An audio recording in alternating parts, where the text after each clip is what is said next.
The brief sketch of the story, The Murder of Roger Ackroyd, deals like this. The story is situated in James Abbott, okay, the village, as I have said before the previous day, and King's Abbott, I think, okay, King's Abbott, and James Shepherd, Dr. James Shepherd is the narrator of this story.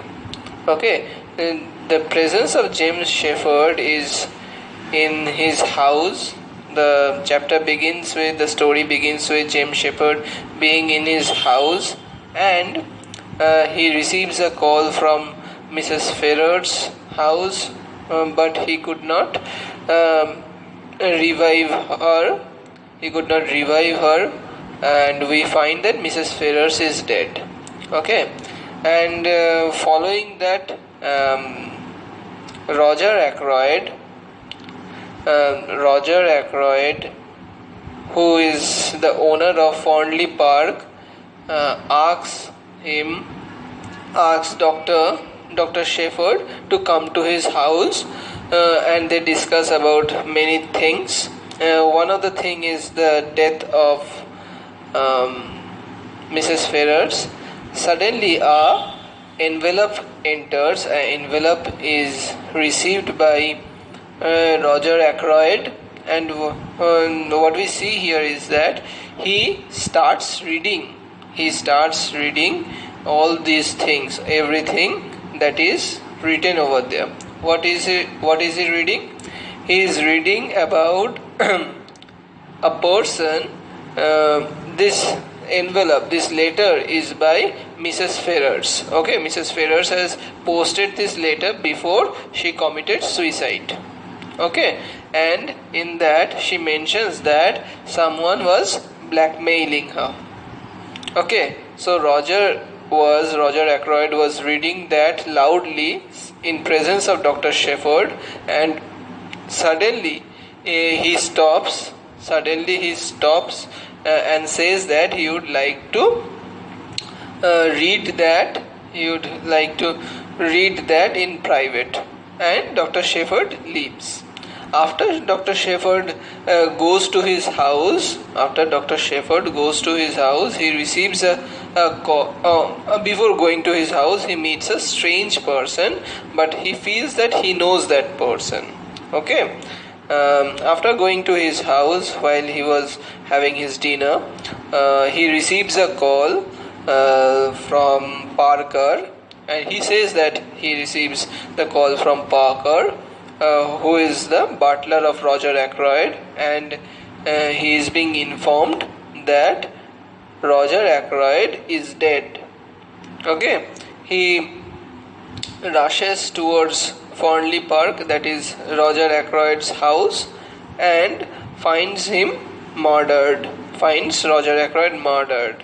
Okay, and he was murdered with a dagger. Clear? So the police is brought to search the place. Police is brought, and what we see here is that they could not find any person clearly who has murdered him. Okay, so what we see here is that there is a confusion who might have murdered. In the meantime, a person who comes to live as a neighbor of Dr. Shepherd. Okay, he does nothing but grows vegetables. Clear?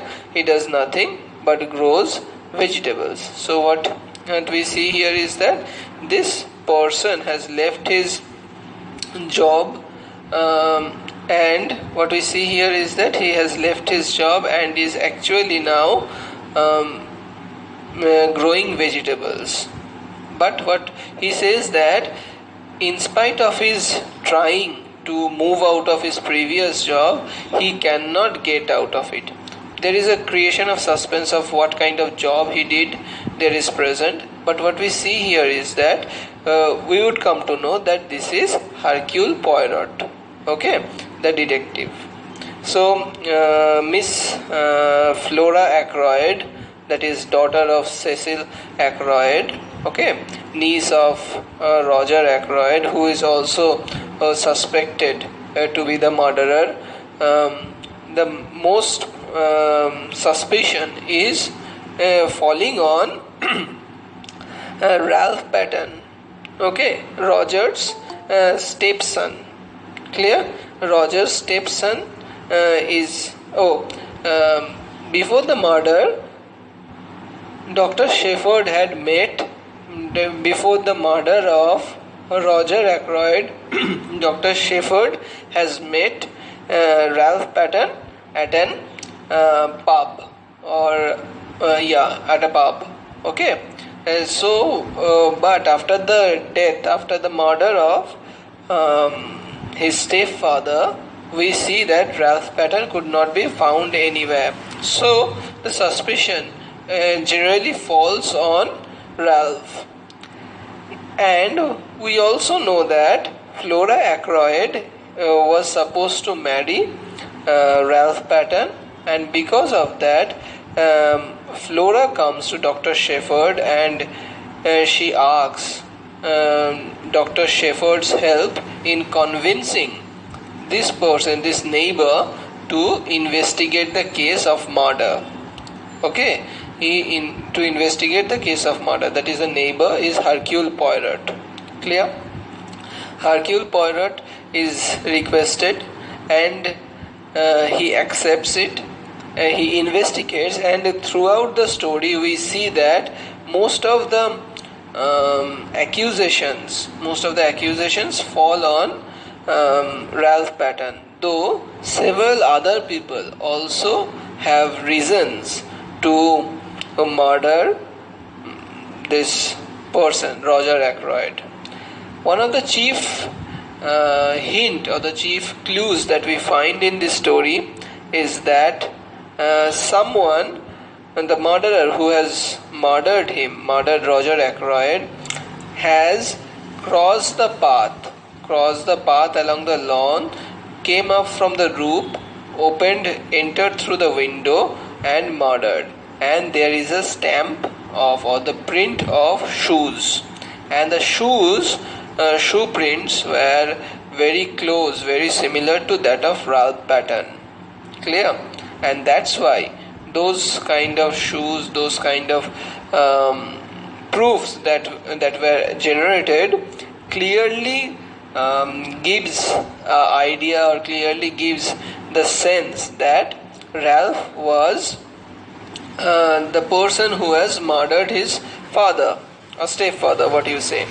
But there is very confusion regarding this, because Cecil Ackroyd is the sister-in-law of Roger Ackroyd, that is the widow of Roger's younger brother. So what we see here is that there is a whole lot of confusion, as some of you said that there is a confusion in understanding of what is happening or what has happened throughout the story. The thing is that the confusion is deliberate because the suspicions are many. There are too many suspicious characters present. Okay, there is as Hercule Poirot says, I cannot quote the line because I do not remember the exact lines. As Hercule Poirot says that each and every one of you has hidden something from me. Okay, and that has led me away from the truth, away from finding the murderer. Okay, every character that is present in this story, who are alive obviously, has everyone who has been interrogated, everyone has been questioned, everyone has been interrogated, but everyone has hidden one thing or other thing in the process of interrogation, and that has led to the lack of clarity, and the lack of clarity has forced Hercule Poirot to stay away or not to achieve his goal of finding the murderer. Okay, that is what is being said. But as I said the previous day, the quirkiness of the character of a detective is a must. Okay, for designing any kind of detective narrative, because he sees all, he knows all, or he arrives at everything, right? So Hercule Poirot also understands, Hercule Poirot also sees certain things which are beyond the reach of the reader, clear, beyond the sight of the reader, and that leads him to find out who has actually murdered this person, Roger Ackroyd, and who this blackmailer was. Okay, so what we see here is that this person who has murdered so behind every murder there is a reason, right? Behind every murder there should be a reason, clear? So what we see here is that every person has something to hide, and every murder should have a reason. Every person should have a reason behind the murder.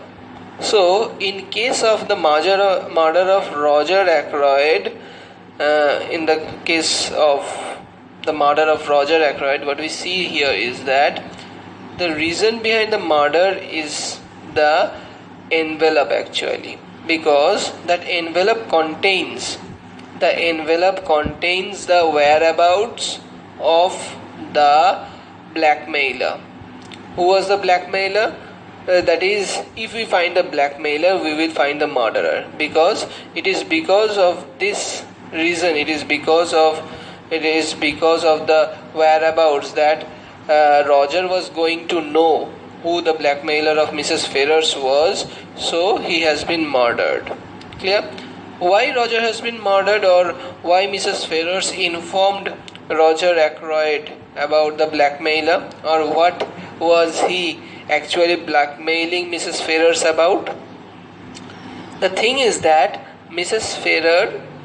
Ferrars was a widow, right? And Roger Ackroyd was also not married, also widower, right? He was married, but he was a widower.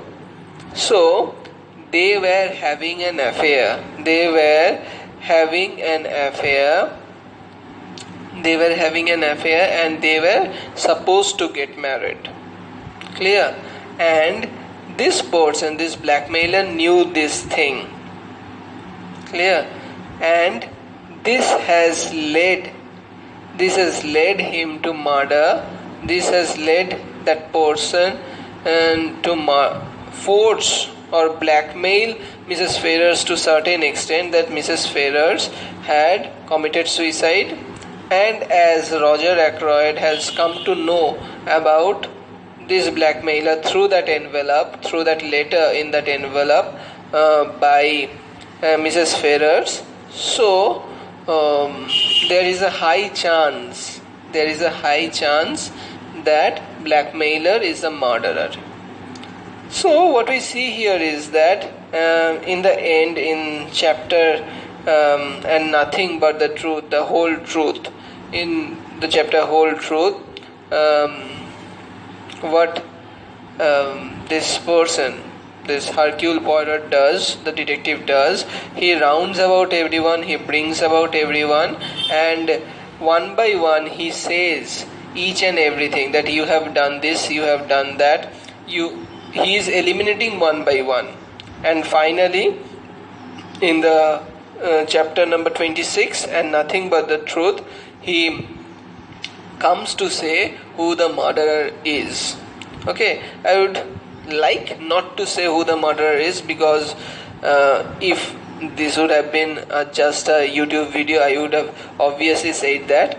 But as this is a class and I have to grow your interest, right? So I would not say who the murderer is. Most of you know, I know, but I would as I have also said about there is always hint when you will read. There is always hint in plain narrative. There is always hint who the murderer is, but there is so much confusion, there is so much suspicion that is brought on so many people that you try to believe the narrator, you try to believe the flow of the narrative, and your suspicion constantly shifts from one person to another. That is what is happening in this story. Okay, so I hope you have understand the more or less the thing, more or less the structure of the story. And finally, in the final chapter, what we see here is that the murderer who has been found out but is not revealed by Hercule Poirot, and what we see here is that the murderer or the blackmailer, whatever you say, the murderer and the blackmailer, finally the murderer and the blackmailer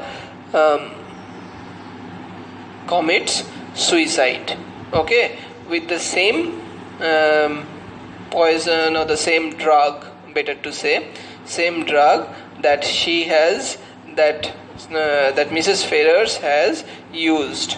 Okay, and he says that he was searching for ideas, he was searching for what things should he choose, or she choose rather, because I am not telling what things the murderer choose, what way should the murderer choose in order to kill him. Okay, so he says that let it be veronal then. Okay, he says that let it be veronal then. Okay, because that is the drug which killed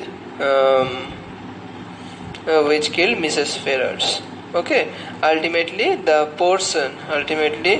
murderer who had murdered both, or rather murdered Roger Ackroyd and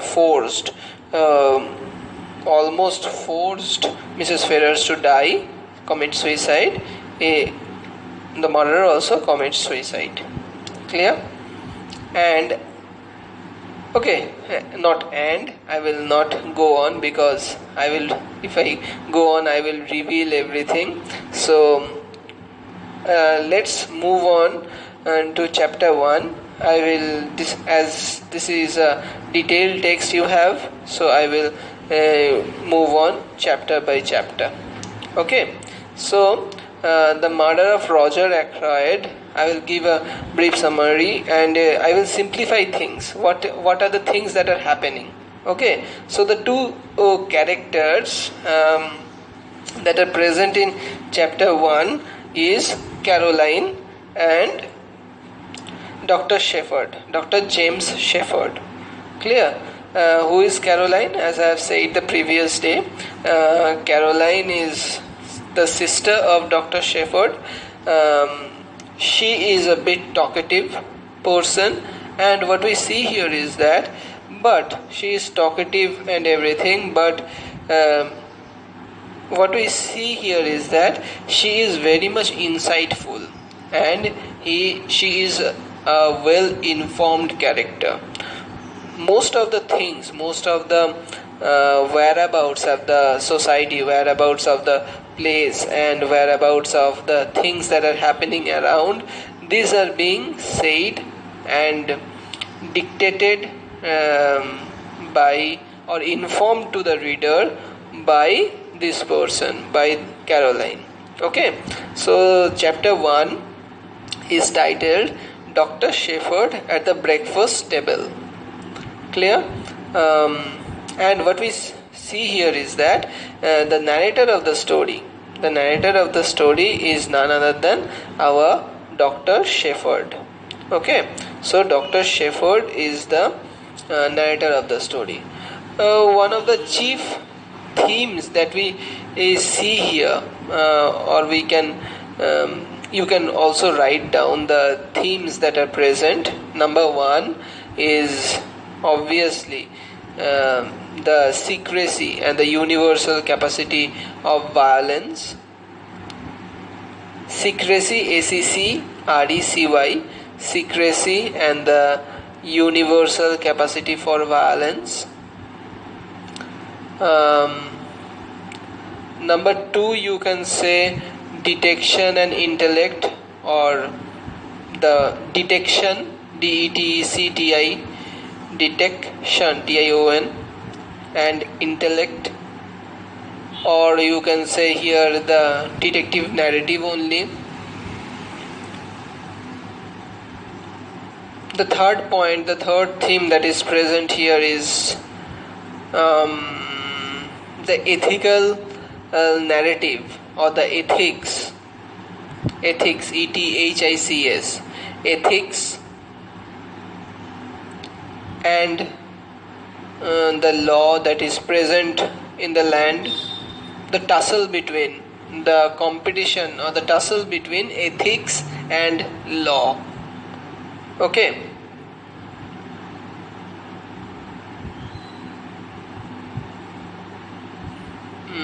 And the fourth, though it is not quite important, but the fourth theme that is present here throughout the story is the gossip.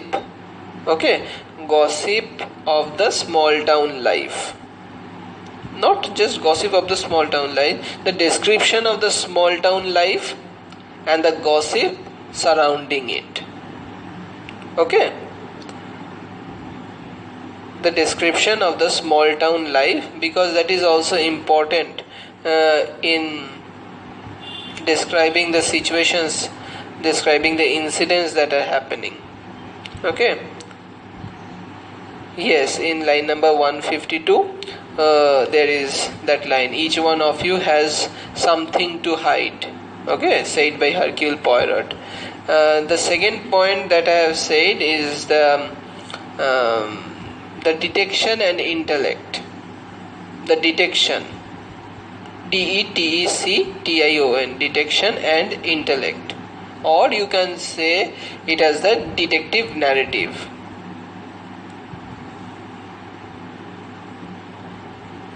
First one, what did I say? Oh, secrecy and the universal capacity for violence. Secrecy and universal capacity for violence. What does this show? That anyone, as I have said the previous day, or I would say when we consider the unreliable narrator theory, we will see that anyone in those days in detective fiction, anyone could be considered the murderer. Okay, so number 2 and 1 is said. Okay, so let's move on to chapter 1. Okay, the chapter 1 is titled Dr. Shepherd at Breakfast Table. Clear? So the Dr. Shepherd's full name is Dr. James Shepherd, who is also the narrator. Notes that a woman named Mrs. Ferrars has died. Okay, on the night of 16th to 17th September, it was a Thursday. It was sent for at 8 o'clock in the morning of Friday the 17th. There was nothing to be done. She had been dead some hours before. Okay, so in the morning of 17th, Dr. Shepherd was sent to take care of her, but it was too late. She was already dead. He returns to his home where he and his sister Caroline live. Okay, at that moment, his instincts tell him that, and I quote, there were stirring times ahead. Okay, so as they were having tea and Caroline was talking, and dry cough of my sister Caroline, he is saying, what we see here is that there is this bonding between James Shepherd and Caroline, where we see that Caroline is the more talkative one, and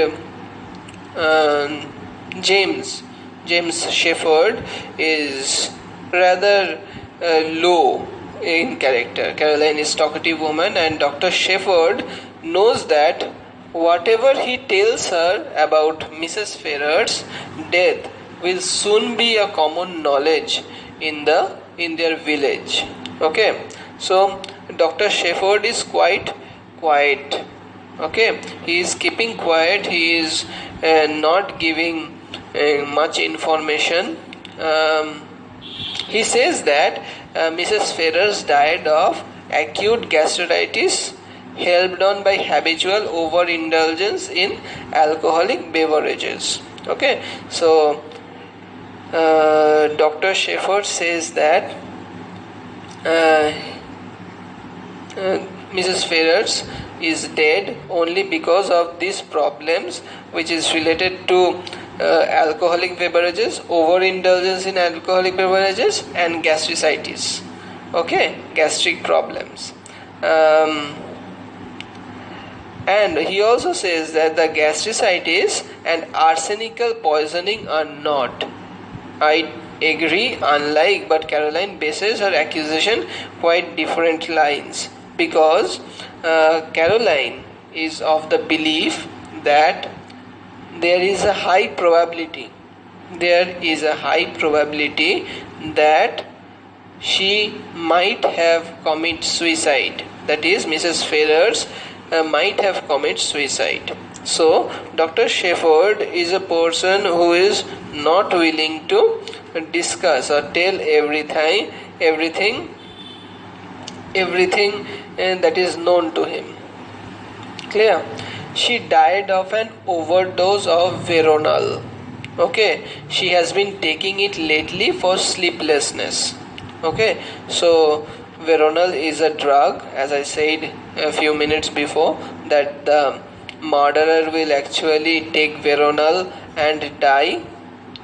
What we see here is that Mrs. Ferrars also died of high dose or overdose of Veronal, which she used to take for her sleeplessness, that she could not sleep at night, and because of that she used to take Veronal. But here, due to the overdose of this, she has died. Okay. Caroline has told Shepherd that Mr. Ashley Ferrars, who died a year ago, was poisoned by his wife, Mrs. Ferrars. Okay, so Caroline is such a person. Caroline is a major gossip and busybody, and what we say that she presents some conspiracy theories. So what we see here is that Ashley Ferrars, who is the husband of Caroline, died somewhat a year ago, and he also died of over what we say here is that he was a drunkard and he died due to excessive drinking, right? But Caroline is of the belief, Caroline believes that it is because of Mrs. Ferrars' ill intentions, and it is because of Mrs. Ferrars poisoning her own husband that Ashley Ferrars has died. That is, Mrs. Ferrars has murdered or had murdered her husband. Okay, Caroline is saying that. Clear? So Caroline informs Dr. Shepherd that she already knows Mrs. Ferrars is dead.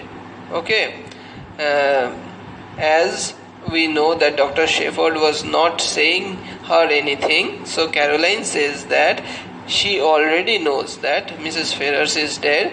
Annie, who is a parlour maid, told her.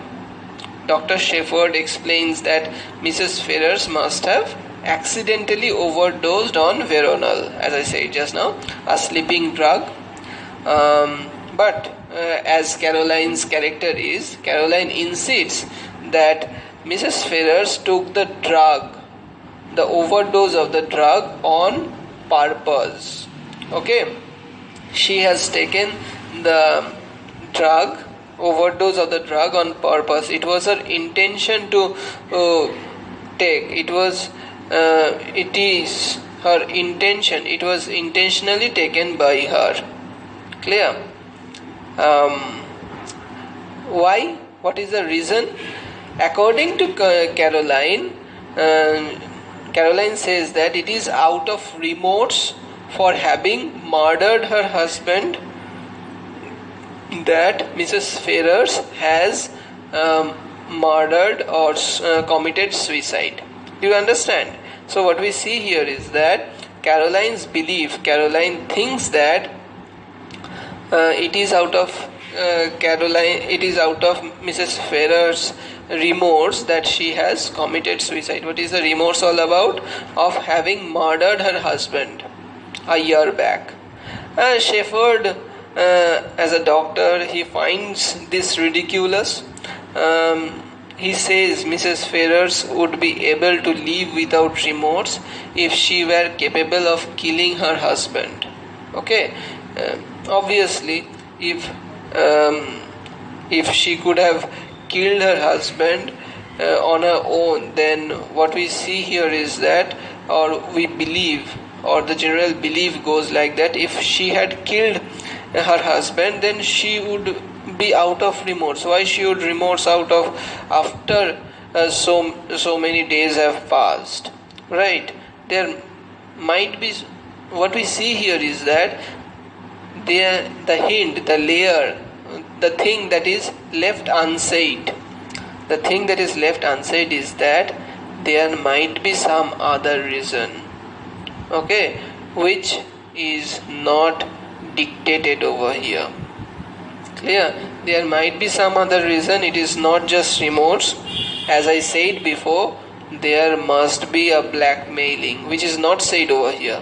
Okay, there is supposedly some other cause behind the murder, and that is said by Dr. Shepherd, or hinted by Dr. Shepherd. Okay, just note this down, note this point down, not for your exams, just in your mind, in order to relate the suspense, or untie the suspense that is happening. Okay, so where was I? Okay, so Dr. Shepherd is of the belief that Mrs. Ferrars would not be remorseful after so long time. He also informs Caroline that there will be no inquest unless he expresses uncertainty to the police about the cause of Mrs. Ferrars' death.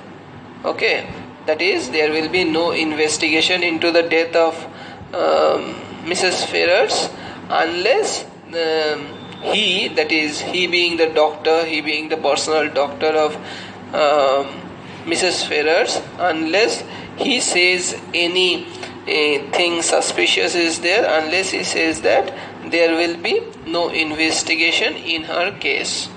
Okay, Caroline asks Shepherd if he is satisfied that Mrs. Ferrars died of an accidental overdose of the veronal, but what we see here is that Dr. Shepherd does not answer that.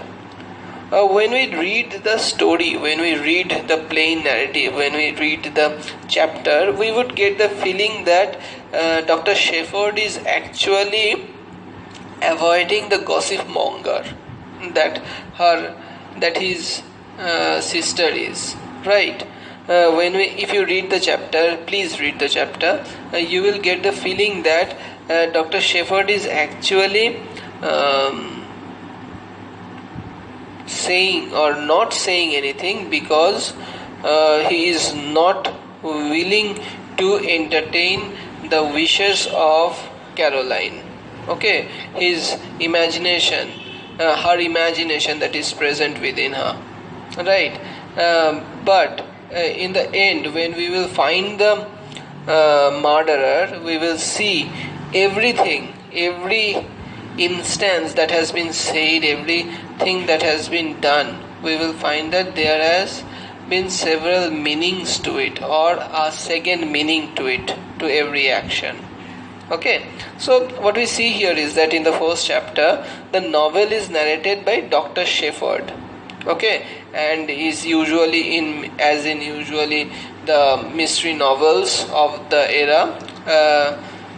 We find that the narrator is the most trustworthy character. The appearance is that he is the most trustworthy character. Shepherd's sense of steering times, which actually foreshadows the dangerous or the exciting events that is going to happen in the novel. Okay, these events which readers already expect given the genre, the author, the title, but the narrative or the way the narrator says, it gives a hint. It gives a hint of what we are going to expect from this. We come to know about the two characters that is present, or the two characters who are alive, better to say. First one is Caroline, who is a gossip monger. She is a busy bee. She hardly gets out of the house, but she is well informed about everything. She gets to know everything. She is an insightful lady. Okay, she does not believe in things what is just said on her face, especially in the simplistic way that Dr. Shepherd says. Okay, so from the first chapter what we will get here is that Dr. Shepherd is a person who is a simple one, who is simple person who believes in what has happened, or he believes on the face value of something. He believes on the scientific analysis. He does not delve into the deeper aspects. Okay, he does not delve into the deeper aspects of the things. Okay, what might have happened. He does not believe in the conspiracy theories. Okay, so but what we see here is that the sister is totally opposite. He is a gossip monger. She is well informed. She has insight over everything that is happening. In any mystery novel, in a mystery novel, the paranoid, gossipy character is often most realistic about what is happening. Okay, and in this case also, in this story also, we see the things very clearly through the perspective of Caroline, because it is the readers would not have thought of any evil play. They would not have thought of any ill play in the case of the murder of Mrs. Ferrars, but it is for the case. It is for Caroline's suspicion. It is for her insight that the readers are able to understand, or they are to get an insight or get a more realistic view, or the suspicion, the seed of suspicion is implanted in the heads of the readers. Okay, so the readers get a realistic view of what is happening or what is actually happening. Okay, so Caroline can be hyperbolic in her theories, in her conspiracy theories, that is excessive in the sense that she is overreacting, and there is overreacting or overthinking in things. But what we see here is that by the novel, or we can also see that it also suggests that she has remarkably a well-informed brain. Okay. Also, Shepherd's silence suggests that he might share some of Caroline's suspicions. Okay. There are two ways we can look into it. Okay. Number one is that Caroline has the suspicion, Shepherd is trying to avoid Caroline, so he is quiet. Okay. And number two is that Shepherd silently believes Caroline's suspicion, and that's why he is quiet. Okay, he might share some of the Caroline's suspicions about Ferrer's family, even if he does not voice those suspicions. If we notice that Dr. Shepherd has a lot of authority in the village and over the things that are happening, which will be depicted in the next chapters, it can be seen that he single-handedly controls the police. Okay, it depends on his saying that whether police will make any inquiry or any inquest about Mrs. Ferrer's death.